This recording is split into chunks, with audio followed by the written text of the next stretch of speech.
নিত্যপণ্যের দাম বৃদ্ধি ও বিভিন্ন পণ্যে সরকারের বর্ধিত কর নিয়ে মুখ খুলেছেন বৈষম্য বিরোধী ছাত্র আন্দোলনের আহ্বায়ক হাসনাত আব্দুল্লাহ। 22 জানুয়ারি বুধবার সন্ধ্যায় নিজের ভেরিফাইড ফেসবুক পেজে এক স্ট্যাটাসে কথা বলেন হাসনাত আব্দুল্লাহ। তিনি বলেন, এই দেশের অধিকাংশ মানুষ সহজ সরল জীবনযাপনে অভ্যস্ত।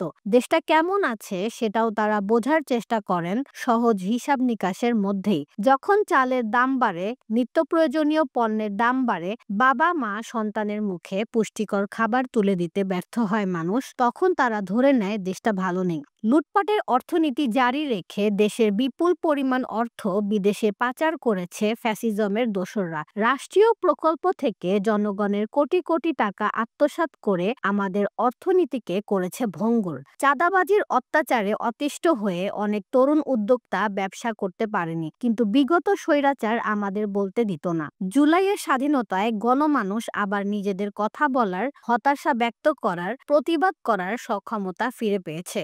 মজলুম মানুষের এই নানামুখী যন্ত্রণা দিন শেষে ফ্যাসিজমের কবর রচনা করেছে বাংলাদেশ। এ দেশের মানুষকে দমন, নিপীড়ন, অত্যাচার করে শাসন করা অসম্ভব।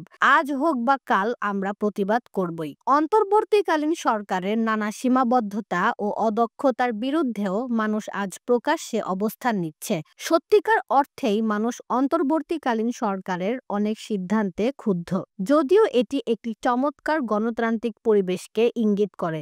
জনগণের কল্যাণে আমরা আমাদের যৌক্তিক দাবি দাওয়া নিয়ে সরকারকে চাপে রাখতে পারছি এবং সরকারের সঙ্গে বিতর্ক করতে পারছি।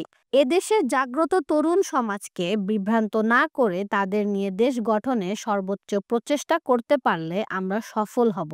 আর অপরপক্ষে গণমানুষ বিবর্জিত বিভাজনের রাজনীতিকে প্রশ্রয় দেওয়া হলে জুলাইয়ের সঙ্গে বেইমানি করা হবে। জনজীবনে চাপ সৃষ্টি করে সরকারের এমন প্রতিটি পদক্ষেপের পূর্ণাঙ্গ ব্যাখ্যা এদেশের প্রতিটি মানুষ জানার অধিকার রাখে। যেমন, সাম্প্রতিক সময়ে সরকার কেন ভ্যাট বৃদ্ধি করলো, এর বিকল্প কি ছিল, কিভাবে জিনিসপত্রের দাম অতি দ্রুত মানুষের নাগালের মধ্যে নিয়ে আসা যাবে, কতদিনের মধ্যে ভ্যাট কমানো হবে, এই ব্যাখ্যা বিশ্লেষণ অবশ্যই সাধারণ মানুষের কাছে পৌঁছে দিতে হবে। এটি অন্তর্বর্তীকালীন সরকারের অন্যতম একটি দায়িত্ব বলে আমরা মনে করি। এটি নিয়ে ন্যূনতম গড়িমসি করার অর্থ হলো আগামীর বাংলাদেশ নিয়ে গণমানুষের স্বপ্ন এবং অন্তর্বর্তীকালীন সরকারের অস্তিত্বকে বিপন্ন করা।